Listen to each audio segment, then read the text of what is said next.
I tweeted Richard Dawkins, this famous atheist. Yeah, I know he is. And, of course, he just thinks I'm a moron, because he went to Cambridge and I dropped out of high school. But I asked him, I said, why does life insist? And they didn't understand. What's that mean? I'm like, well, it means, I thought he was like smart. So I said, why does life, I know what you mean, need to create other life? Right. Why do you have to procreate? Why do you have to live? and fight to stay alive. Yeah, and survive, fight to stay alive and make sure that your genes stay alive. Why do you have to do that? Why, if nothing matters, wouldn't the obvious thing to do be go extinct? Mm-hmm. You know what I mean? To me, that would be the clear and obvious, the self-evident thing to do. And, in fairness to Richard Dawkins, he said, oh, well, that's a philosophical question that I'll ask my friends and I'll try to get back to you. So it was very nice. But I think it lies at the heart of theology, and people of faith, especially in this town, they'll say, you believe in an invisible man in the sky, and they already throw on you their ideas of what you believe in, although they don't know what you believe, they don't know what you think of as God, But the one question that always bothered me and always bothers everybody is, how can children die if there's a benevolent God, right? And how can 6 million go through the chimney at Birkenau, Mm-hmm. And this is a question that I think I have an answer for, because I think a lot about this kind of stuff. Because I'd really like there to be a God. I don't know at all, but I really would like there to be a God. Mm-hmm. Because Sarah Silverman told me, she's like, so you really believe in it? I go, I'm trying, She's like, you believe in an invisible man in the sky? She says it that way. So I'm like, well, whatever, if you want to say it that way. So she's like, well, good luck with that. And I'm like, well, it's a good luck for you, too. It's not like your idea of like being thrown on the ground, having dirt tossed on you is such a beautiful, great idea. That doesn't bother me. Dirt thrown on you forever? I mean, yeah, because I just sort of feel like it's probably just a blissful state of non-existence that I had before. Boy, I'm going to be really, it's going to be a huge bummer if that's not the case. But if you have a blissful state of non-existence, then you're talking about an afterlife. Well, okay, blissful is probably the wrong word. I just meant I'm not aware of anything, I think it'd be great if there was something, but if there's not, I think the worst thing would be your consciousness lives on, but there's nothing. So you just feel, Oh, my God. Yeah. Well, that would be hell. I suppose. I mean, Nabokov, I think, was the guy who said, like, he saw a picture of himself. I'm sorry, he saw a picture of his parents. And his parents had his older brother in his arm, and his mother had his older brother in her arms, and his mother and father and his older brother. But he had not been born yet. And he said he felt no grief or terror at that picture. Sure. Where he didn't exist. Right. So I thought that was very interesting. Like, it's what you're saying. Right. That why be afraid of not existing? Because it's not really you that dies. It's the world that dies. Sure. And everything there is. Everything there is and everything. I mean, I think it would be fantastic if there was some sort of a transformation of, this is a conservation of emotional energy that, once your emotional energy forms, it can't ever be destroyed, and it just disperses into the universe somehow, and you're a part of this thing that is you can't comprehend now, but once you're there, you'll totally get it. It's very hard to believe. But it'd be great if that were of course it would be great. I don't fault anyone. But here's my answer for the chimneys. Here's what I believe. If there is a God, and if he is good, and if he created the universe and the earth, then an all good being,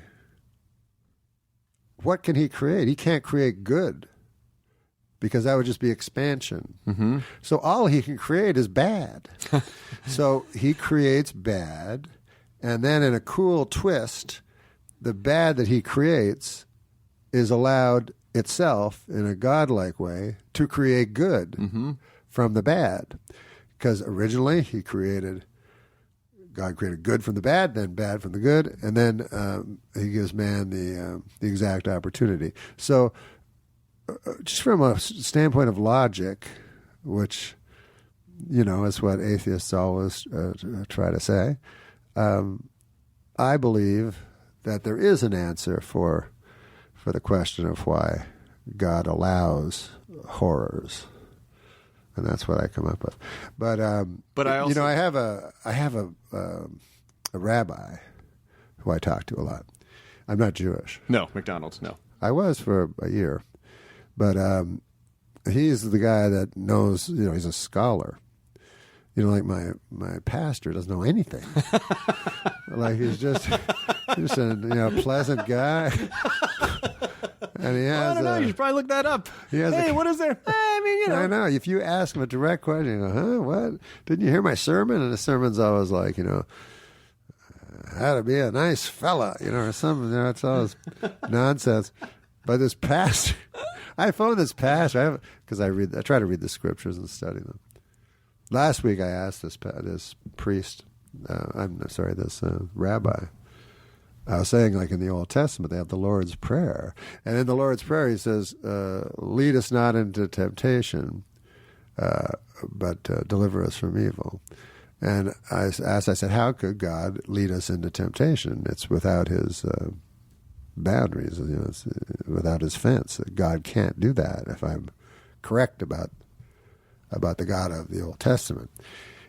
He cannot. It's not in his nature. The devil can, but not God. So the devil's hard to believe in. Of all the religions, it's hard to say one's worse than the other, But I can say with all belief that there's one religion that's just not true. And that's the Church of Satan.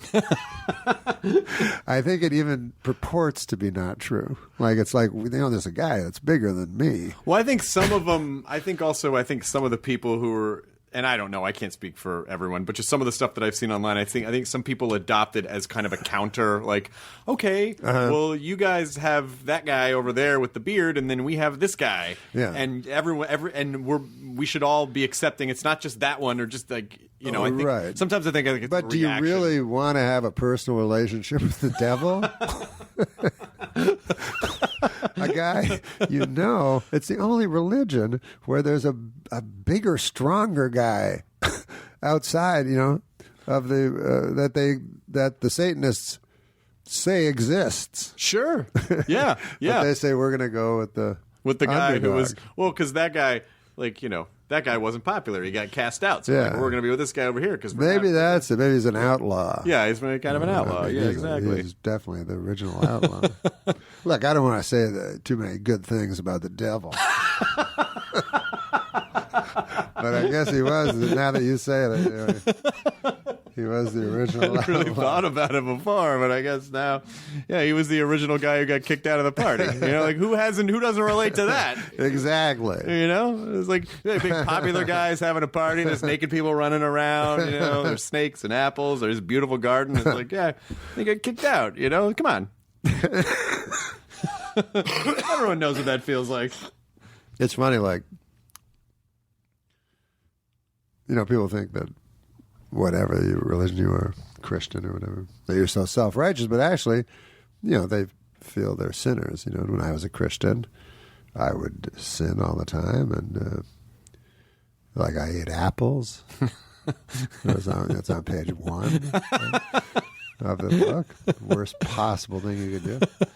And but anyways, I'm right now I'm of no faith.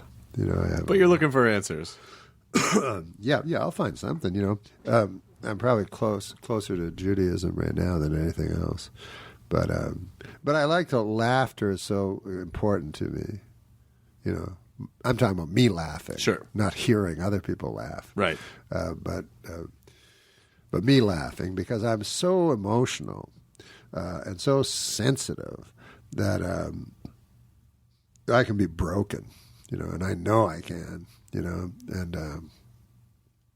and so laughter is what keeps me